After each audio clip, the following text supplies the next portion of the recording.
भगवन बड़ी आशा से आया हूँ।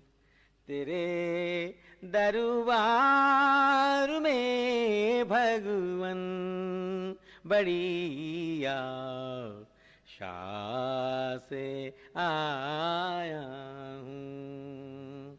ये बिनती जो हमारी है सुनाने तुमको आया हूँ। तेरे दरबार में भगवन बड़ी आशा से आया हूँ। ये बिनती जो हमारी है सुनाने तुमको आया हूँ। न सेवा है न साधन है न शक्ति है न भक्ति है। न सेवा है न साधन है न शक्ति है न भक्ति है। ये रोना अपना ले कर मैं सुनाने तुमको आया हूँ। ये रोना अपना ले कर मैं सुनाने तुमको आया हूँ। तेरे दरबार में भगवन बड़ी आशा से आया हूँ। ये बिनती जो हमारी है सुनाने तुमको आया हूँ। कहीं तंदुल कहीं परबेर झूठे थे मगर भगवन। कहीं तंदुल कहीं परबेर झूठे थे मगर भगवन। यहाँ तो आंसुओं का जल चढ़ाने तुमको आया हूँ। यहाँ तो आंसुओं का जल चढ़ाने तुमको आया हूँ। तेरे दरबार में भगवन बड़ी आशा से आया हूँ। ये बिनती जो हमारी है सुनाने तुमको आया हूँ। सुना है टेर पर भगतों के नंगे पाँव धाते हो। सुना है टेर पर भगतों के नंगे पाँव धाते हो। यहाँ तो स्नेह ले करूं मैं रिझाने तुमको आया हूँ। यहाँ तो स्नेह ले करूं मैं रिझाने तुमको आया हूँ। तेरे दरबार में भगवन बड़ी आशा से आया हूँ। ये बिनती जो हमारी है सुनाने तुमको आया हूँ।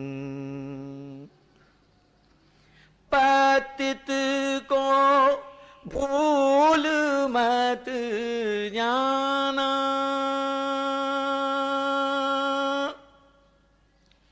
पतित को भूल मत जाना कि तुम पतितों के पावन हो।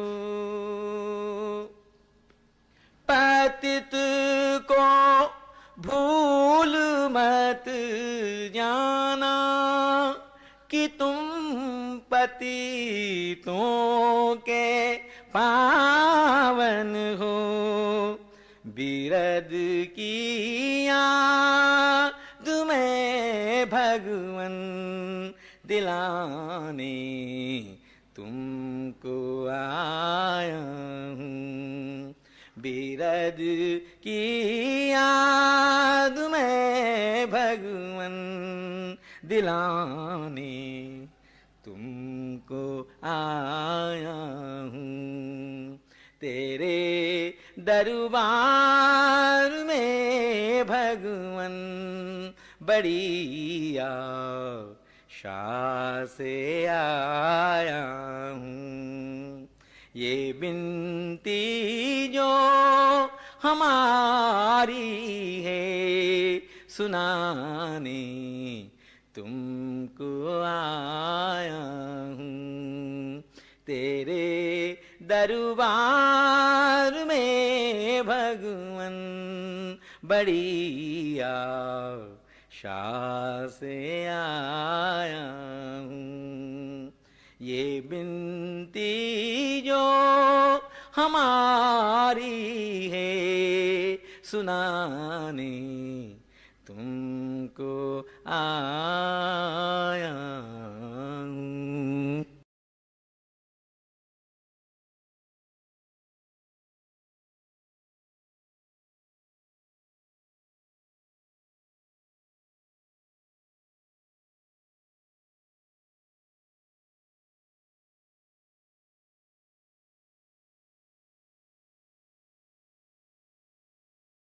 याद अकेले में तेरी आती है, आंसुओं से अपने मुंह अपना ही धो लेता हूँ मैं। याद अकेले में तेरी आती है, रो लेता हूँ मैं।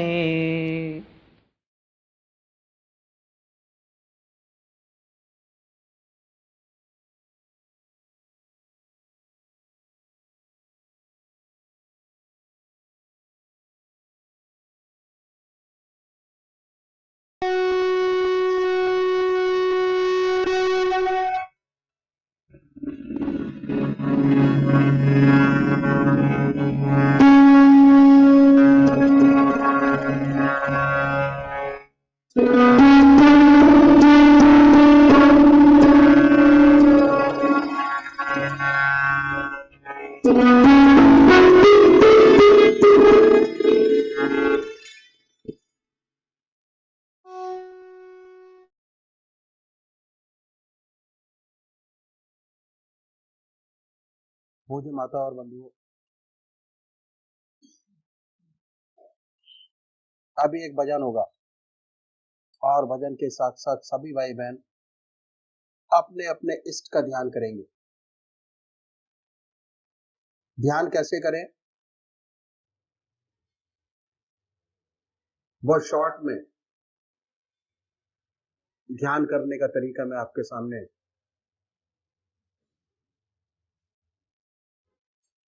बताता हूं। संसार में दो प्रकार के भक्त हैं, एक साकार पुजारी और दूसरे निराकार, और ये बहुत पुराने जमाने से चले आ रहे हैं। क्यों? भक्त का स्वभाव कुछ ऐसा ही है, किसी को चेहरे से प्यार होता है, किसी को नाम से प्यार होता है। जिनको चेहरे से प्यार होता है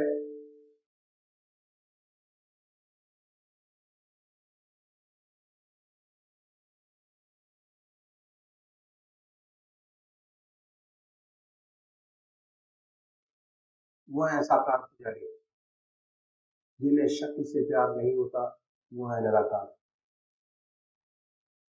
हमारे संतों ने जो ग्रस्त में हुए दोनों के लिए रास्ता बताया, साकार के लिए भी और निराकार के लिए। साकार पुजारी सबसे पहले ये निश्चित करे कि परमात्मा की कौन सी मूर्त ऐसी है, जटाएं हैं, सर्पों की माला है, बनाए अपने सामने अपने कि आपका ध्यान आपके इष्ट के चरणों से हट गया।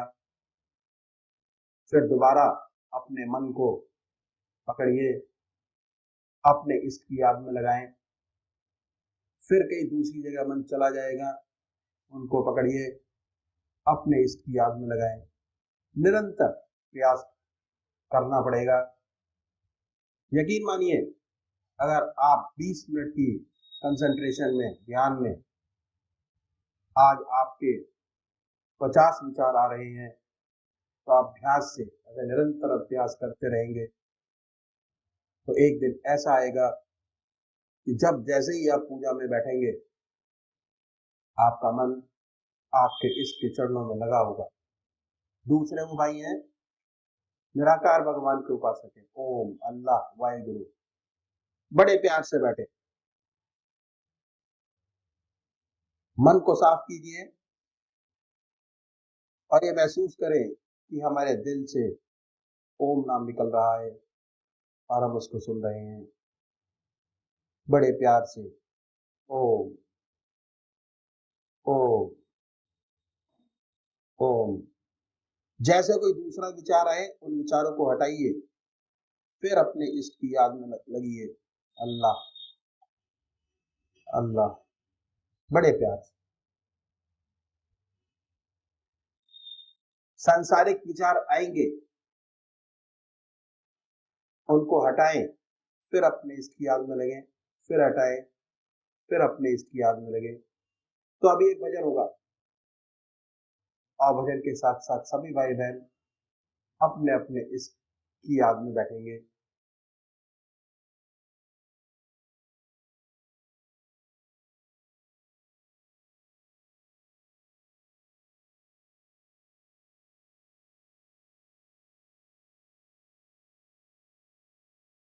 बंदौ गुरुपद कंजो कृपा सिंधु नर रूप हरि महामोह तम पुंजो जासु वचन रवि कर निकर गुरु समर्थ सिर पर खड़े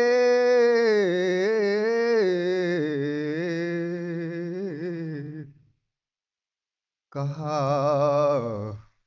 कमी तोहे दास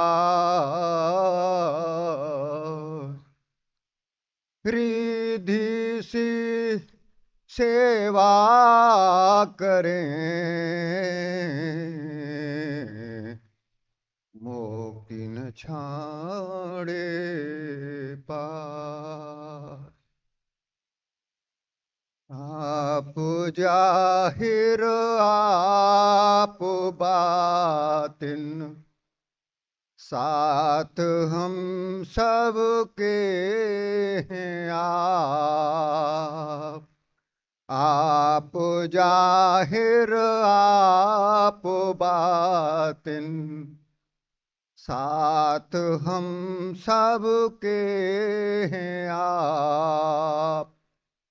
गो की पर्दा करके बैठे, फिर भी लापरदा है आप। गो की पर्दा करके बैठे, फिर भी लापरदा है आप। गूंजती है कान में आवाज अब भी आपकी, गूंजती है कान में आवाज अब भी आपकी, आवाज अब भी आपकी। वज़्म में जलवा नुमा से, वज़्म में जलवा नुमा से सामने बैठे हैं आप।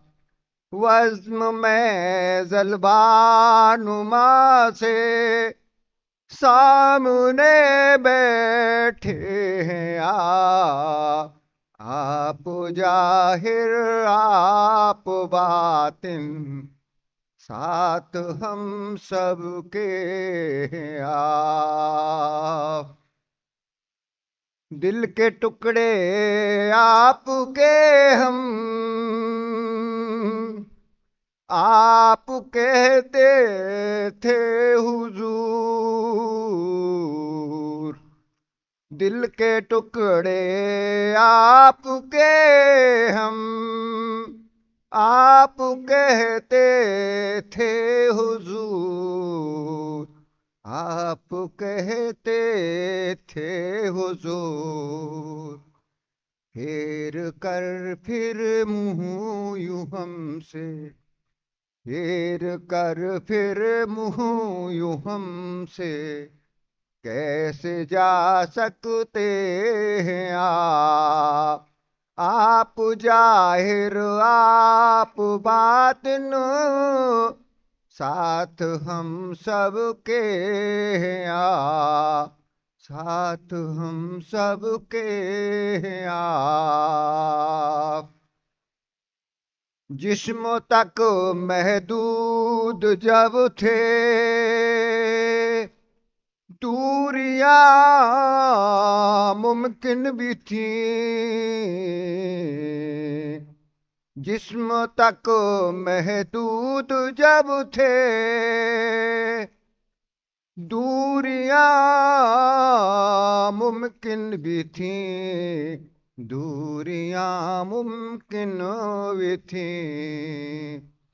अब जो लापरदा है आप। गूंजती है कान में आवाज अब भी आपकी, गूंजती है कान में आवाज अब भी आपकी, आवाज अब भी आपकी। वज़्म में जलवा नुमा से, वज़्म में जलवा नुमा से सामने बैठे हैं आप। वज़्म में जलवा नुमा से सामने बैठे हैं आप जाहिर आप बातिन साथ हम सबके हैं आप। दिल के टुकड़े आपके हम, आप कहते थे हुजूर। दिल के टुकड़े आपके हम, आप कहते थे हुजूर। आप कहते थे हुजूर। फेर कर फिर मुँह यूं हमसे, फेर कर फिर मुँह यूं हमसे, कैसे जा सकते हैं आप जाहिर आप बातिन साथ हम सबके हैं साथ हम सबके हैं आप। जिस्म तक महदूद जब थे दूरियां मुमकिन भी थी। जिस्म तक महदूद जब थे दूरियां मुमकिन भी थी। दूरियां मुमकिन भी थी। अब जो लामहदूद हैं तो, अब जो लामहदूद हैं तो रूबरू रहते हैं आप, रूबरू रहते हैं आप।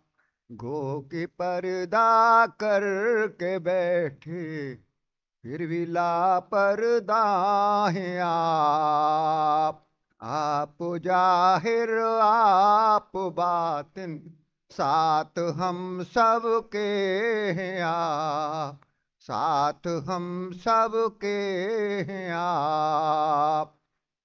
कर दिए आसान रास्ते पुरखतर दुश्वार थे जो, पुरखतर दुश्वार थे। कर दिए आसान रास्ते पुरखतर दुश्वार थे जो, पुरखतर दुश्वार थे। फिर भी जो कोई गिरे तो, फिर भी जो कोई गिरे तो झट उठा लेते हैं आप, झट उठा लेते हैं आप जाहिर आप बातिन साथ हम सबके हैं साथ हम सबके हैं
परमात्मा, ये क्या देख रहा हूँ। फिर नींद आ गई। थोड़ी देर बाद स्वप्न में देखा कि परमात्मा की याद में मस्त चला जा रहा हूँ। अपना होश नहीं, मस्ती में चला जा रहा हूँ। गंगा का किनारा है, प्रभु की याद में मस्त है, डूबे चला जा रहा हूँ। आगे क्या देखता हूँ कि मौलाना फजल अहमद खान साहब कुद्दुस रूह लाला जी महाराज, परम संत महात्मा रामचंद्र जी महाराज दोनों चले आ रहे हैं टहलते हुए।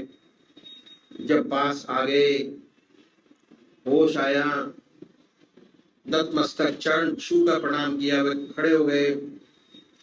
प्रणाम करते ही आप दोनों ने पीठ थपथपाई और कहा पूर्ण पद प्राप्त कर लिया। तो ऐसा सुंदर स्वप्न। उसके बाद जब आपने स्वप्न लाला जी महाराज को बताया तो उन्होंने इजाजत दी और अपने इजाजत में लिखा कि ये कायदा कुलिया नहीं है कि हमेशा कमजोर माँ बाप से कमजोर संतान पैदा होती रहे।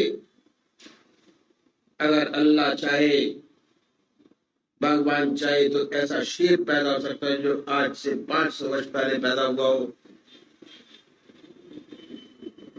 ये लिखा। इसके 6 महीने बाद परम संत महात्मा मौलाना अब्दुल गनी साहब के यहाँ उर्स था, उसमें गए। मौलाना अब्दुल गनी खान साहब को सफर हुआ कि मौलाना फजल अहमद खान साहब ये कह रहे हैं कि दस्तार महात्मा बिजमोहन लाल जी को पहना दी जाए। और जब दस्तार पहनाई गई तो आप बेहोश हो गए। 3 दिन तक होश न रहा। लाला जी महाराज और चचा जी महाराज बहुत घबराए। मौलाना अब्दुल गनी साहब ने उनके सीने पर रुमाल रखकर बैठे रहे, कहते रहे कि ईशा अल्लाह कुछ नहीं होगा, ये दुनिया में आलम मुनव्वर करेगा, सच्चा प्रकाश सच्ची रोशनी देगा। 3 दिन के बाद आपको होश आया। ऐसे ऐसे बुजुर्गों की उनके ऊपर कृपा थी। ऐसी सुंदर हस्ती जगत में आई। सबसे बड़ी बात यह थी कि वह नहीं चाहते थे कि बड़ी भीड़ इकट्ठा हो। बड़ी भीड़ में इंटरेस्टेड नहीं थे। लाला जी महाराज के और शिष्य जिनके पीछे काफी भीड़ थी, डॉक्टर चतुर्भुज साहेब जी, डॉक्टर श्री कृष्ण लाल जी महाराज और भी थे। बड़ी बड़ी भीड़ें थी, लेकिन इनके यहाँ 4-5 व्यक्ति आते थे। लोग कहते थे कि महाराज आपको तो लाला जी महाराज की इजाजत है, चाचा जी महाराज की इजाजत है, मौलाना अब्दुल गनी खान साहब की इजाजत है, लेकिन बड़ी बड़ी भीड़ें औरों के यहाँ हैं, आपके यहाँ तो बहुत कम है। वे एक ही बात कहा करते थे कि बड़ी अच्छी बात है, सबके भीड़ है, हमें तो एक ही की खोज है जिसे मैं विद्या दे दूं। अरे विद्या कायम रहे तो भगवान हम पर खुश होगा। एक बार कानपुर का भंडारा हो रहा था, उसमें लखनऊ के प्रोफेसर साहब जो लाला जी महाराज के शिष्य थे वहां पधारे हुए थे। उन्होंने इस भंडारे में ऐलान किया कि मेरी बिजमोहन लाल जी महाराज से प्रार्थना है वगैरह मान ले। बोले क्या है? एक तो इनकी जो मुसलमानी वेशभूषा है उसे बदल ले। वे दाढ़ी रखते थे मुसलमानी ढंग की, टोपी में लखनऊ सूबे टाइप के पहनते थे। दूर से ऐसा मालूम होता था कि मुसलमानी वेशभूषा है। वैसे धोती कुर्ता पहनते थे। उन्होंने ओपनली कहा कि एक तो ये वेशभूषा बदल दे जो मुसलमानी है, और दूसरे गेरुआ वस्त्र धारण कर लें तो सारा हिंदुस्तान इनका शिष्य हो जाएगा, प्रचार प्रसार की जरूरत नहीं होगी। तब आप बोले, आंखों में आंसू भर लाए, कहने लगे मेरे भाई बहनों, इन्होंने गारंटी दी है कि सारा हिंदुस्तान मेरा शिष्य हो जाएगा अगर मैं एक भी आत्मा को परमात्मा से मिला सका। मेरा मिशन पूरा हो जाएगा, मेरा मालिक मुझसे खुश होगा। ऐसा था उनका आदर्श। मुझे याद है जब वो गाइडेंस देते थे, आप जो भूले नहीं, याद रहे, देखते रहते थे, साथ साथ चुटकियां भी लेते रहते थे और लेते लेते बहुत सी बातें बता दिया करते थे। उनकी जिंदगी में बड़े बड़े वाकयात हुए, बड़े मिरेकल्स भी हुए, ये सच है। सबसे बड़ी बात है कि वे अध्यात्म के रास्तों को अच्छी तरह जानते थे और सच्ची विद्या आपको देते थे। मुझे याद आया उस वक्त एटा में थे, वहां एक सूफी जी थे। उनके जिस सूफी जी का शरीर पूरा हो गया, उनके शिष्य पूर्ण विद्या न प्राप्त कर सके, कुछ कमियां रह गई। क्योंकि ये शिष्य भी एटा में थे और उन्हें सच्ची लगन थी, सूफी जी के मजार पर जाके बैठते, दुआ फरमाते। एक रात को सपना हुआ कि उनके एक सूफी जी हैं, आप उनके पास जाओ तो आपका काम बन जाएगा। स्वप्न में उनके दर्शन हुए, उनको दर्शन हुए दत्ता जी महाराज के। वे कितने दिनों तक इनकी तलाश करते रहे, लेकिन दत्ता जी महाराज उन्हें नजर नहीं आए। किसी ने बताया कि एक सूफी जी यहाँ हैं, लगते तो मुसलमान जैसे हैं, मुसलमान भाई उनको सूफी कहते हैं और हिंदू भाई उन्हें महात्मा कहते हैं। फिर वो पहुंच गए और उन्होंने उनको पहचान लिया। बड़े अदाब से अपने स्वप्न आपको बताया। आपने फरमाया ठीक है, आप आया करिए। आते रहे और फैजियाब होते रहे, कोई बात नहीं, बराबर आते रहे। जब इनके पीर साहब का उस आया तो मिलने आए और कहा कि साहेबपुर से आप आवे। उन्होंने पर्चा दिया, ले लिया, लेकिन जिस अदब आदाब से देना चाहिए था, जिस मोहब्बत से देना चाहिए था, वो बात नहीं थी। बोले देखो मैं आऊंगा, उसमें ऐसी बात है कि मैं घरवाली से पूछ लूं, अगर वे इजाजत देंगी तो मैं आऊंगा उसमें, अन्यथा नहीं। आप तशरीफ रख के बैठ गए, इंतजार करने लगे और आप घर के अंदर जाकर बैठ गए, ऐसे कि जैसे कोई आया ही नहीं, कुछ हुआ ही नहीं। आधा घंटा, 1 घंटा, 2 घंटा, 3 घंटा, 4 घंटे तक बैठे रहे, फिर भी आप बाहर ना आए। सोचने के लगे कि ये तो जन परस्त है, बाहर निकलेगा नहीं। बीबी के पास बैठ गए। मन तो शैतान होता है, उठकर चले गए, उर्स किया, ठीक ही रहा। लेकिन उर्स जब खत्म हुआ तो रात को पीर साहब ने फिर उनको सपना दिया कि तेरा उर्स मुकम्मल नहीं हुआ, तूने उस सूफी को तो बुलाया ही नहीं। तब बड़ा खटका। फिर हजूर के पास आए और बोले कि आप तो आए नहीं, मेरा उर्स मुकम्मल नहीं हुआ, ऐसे मेरे पीर साहब ने सपने में फरमाया है। आपने कहा अच्छा अच्छा, आइंदा चलेंगे, फिर होगा तो चलेंगे। ऐसे वो रास्ते पर डाल देते थे। बहुत ऊंची ऊंची उनकी तामील थी, उनका तरीका था। स्वप्न में ऐसा ज्ञान मिलता था कि उसका इंप्रेशन सारी जिंदगी नहीं भूलता, कभी जाए नहीं। ये उनकी विशेषता थी। एक बार ऐसा हुआ कि कानपुर में बैठे थे, महात्मा रघुवीर दयाल जी, उनके पिताजी वही कानपुर में थे। लगभग 8:30 बजे जब सत्संग समाप्त हुआ तो कहने लगे कि झांसी जाना है। आपके पिताजी ने फरमाया कि भाई झांसी क्यों जाना है? कहने लगे लगता है कि जाना है। क्या बात है?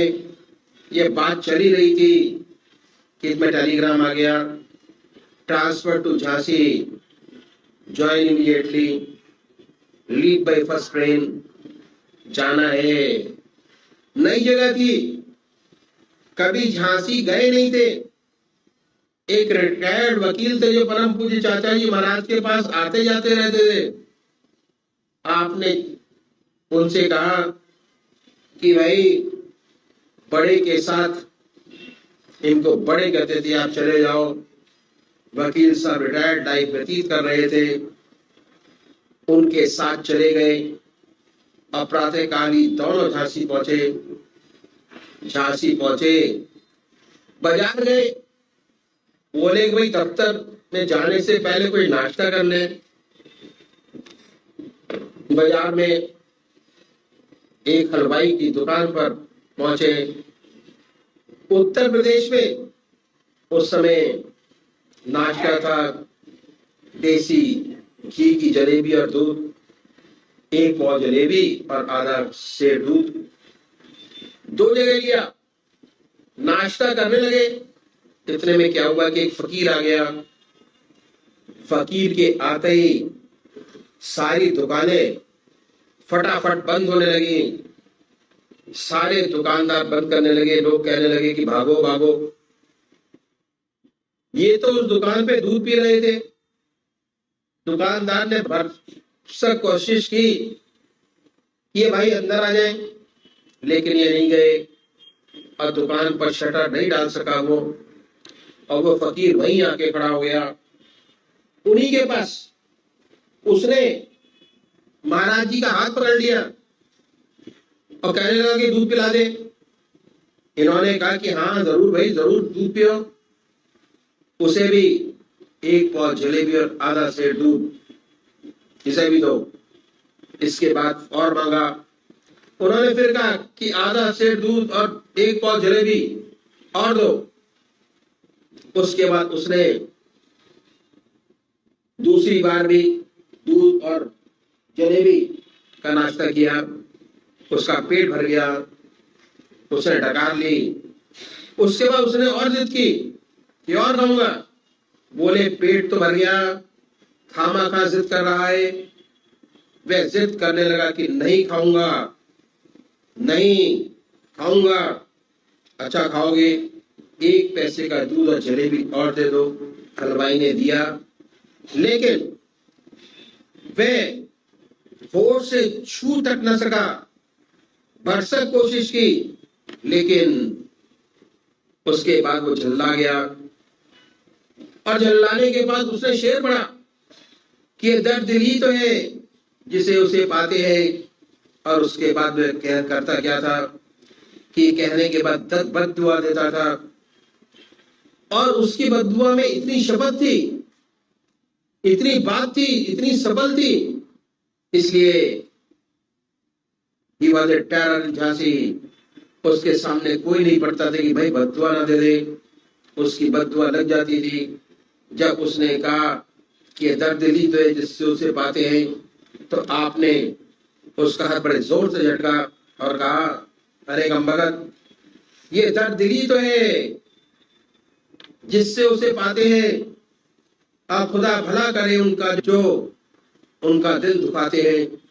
उसे राज समझ आ गया, ज्ञान चक्षु खुल गए। एकदम वहां से भागा। झांसी में छोटे छोटे टीले, एक टीले पर चढ़ा और अल्लाह अकबर का नारा लगाकर छलांग लगा दी, शरीर छोड़ दिया।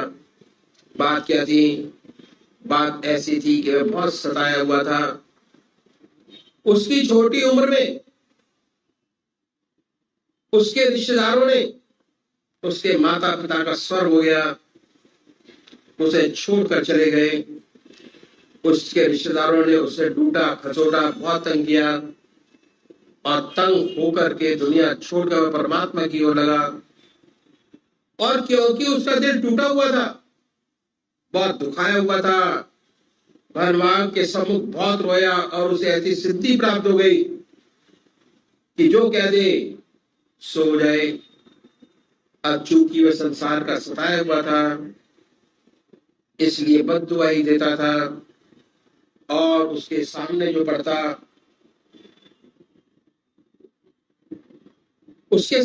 पड़ता, ये कहकर कि दर्दिली तो है, जिससे उसे बातें बद्दुआ दे देता। महाराज ने उसका झटक कर कह दिया कि दर्दिली तो है, जिससे उसे बातें हैं, अब खुदा भला करे उनका जो दिल दुखाते हैं। तुझे उन्हें दुआ देनी चाहिए कि तेरे दिल को चोट पहुंचाकर उन्होंने तुझे अल्लाह से मिला दिया, तुझे और आगे बढ़ा दिया, परमात्मा की तरफ लगा दिया। तुझे उनका शुक्रिया अदा करना चाहिए कि परमात्मा अल्लाह उनका भला करे, भगवान उनका भला करे, जिसने तुझे चोट पहुंचाई और चोट पहुंचाकर ईश्वर तक लगा दिया। दुआ दो। ये उनकी जिंदगी का एक वाक्य सिमर ने आपके सामने रखा। कितना ऊंचा संत था, और बहुत से वाक्य थे। जितने भी सत्संगी भाई थे, जब भी उनके पास जाते तो दुनिया भूल जाते थे। जब उनके पास जाते, दुनिया की कोई चिंता न रह जाती, मन में कोई सांसारिक विचार नहीं आता, जब तक उनकी सेवा में रहते। अपने आप ही स्वतः ईश्वर की याद बनी रहती, ईश्वरीय नशा, ईश्वरी कुमारी चढ़ी रहती हरदम, और ललायित रहते थे कि उनके श्री मुख से कुछ निकले और हम सुने।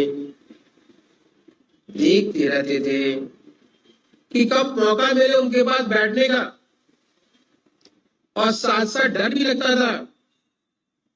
चुप के देखते रहते थे। ऐसी सुंदर हस्ती,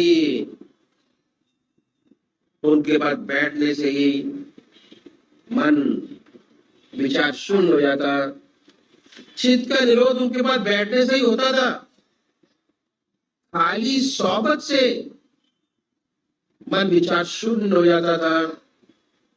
चित्त का निरोध उनके पास बैठने से हो जाता था। खाली सोबत से विचार शून्य हो जाता था। जितनी सोबत करेंगे उतना चित्त एकाग्र होगा, विचार शून्य होगा, मन खाली होगा। जहां मन शांत हुआ, आत्मा से सीधा संबंध हुआ, आत्मीय अवस्था प्राप्त हो जाती है। आनंद ही आनंद है। भूल जाते थे कि घर जाना है, ये याद दिलाते थे कभी आपकी छुट्टी खत्म हो गई, कल दफ्तर जाना है, हाँ साहब कहते थे, तैयारी करो, पहली गाड़ी से जाओ। वे याद दिलाते थे कि जाना है, सब भूल जाते। यही हाल था।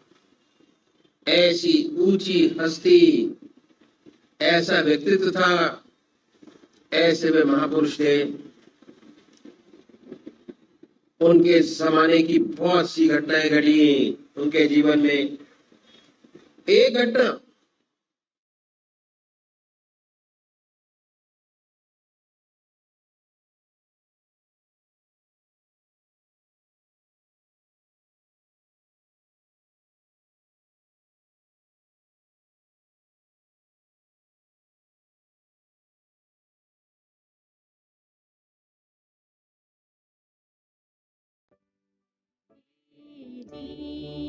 बंधु दयालु भगवान दुख भये संशय हरन जग मोह जाल कराल है आया प्रभु तेरी शरण मैं पतित हूँ तुम पतित पावन दास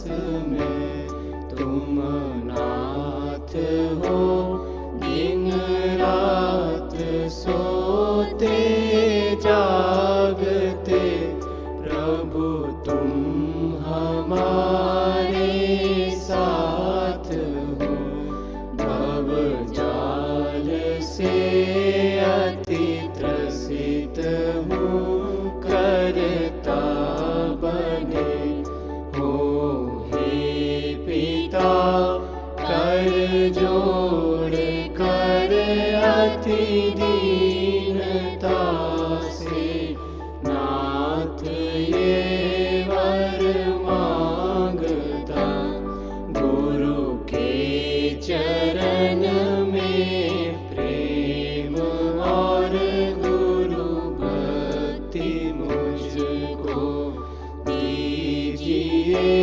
श्रद्धा बड़े गुरुदेव में ऐसा अनुग्रह कीजिए।